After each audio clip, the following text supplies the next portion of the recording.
Viewer, যে কোনো স্ক্যানকৃত ফাইলকে আমরা ক্লিন করার জন্য প্রথমে আমরা একটি ফাইল স্ক্যান করে নিব।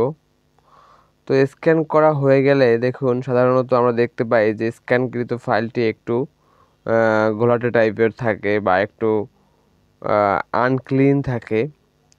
তো এটাকে আমরা কিভাবে পরিষ্কার করে নিব সেটাই আজকে দেখাবো। তো সাধারণত এই ফাইলটিকে আমরা এখন ক্লিন করব। এটা আমার স্ক্যানকৃত ফাইল। তো এটাকে আমরা ডুপ্লিকেট করে নিচ্ছি। দেখুন এই যে ডুপ্লিকেট করে নিলাম। তো আমাদের বাম পাশের ফাইলটি হলো মেইন ফাইল, আর ডান পাশের ফাইলটি হচ্ছে স্ক্যানকৃত মানে ডুপ্লিকেটকৃত ফাইল।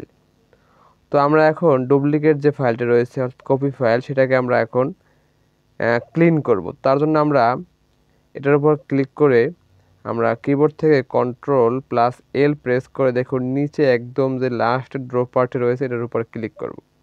এবারে আমরা ছবির মধ্যে টাচ করে দিব।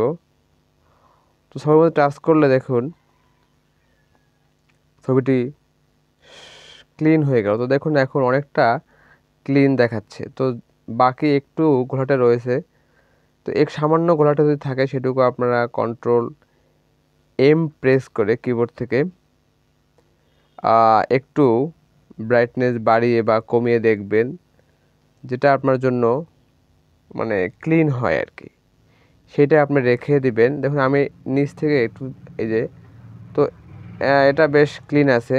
তো আপনারা এভাবে যে কোনো ফাইলকে ক্লিন করতে পারেন।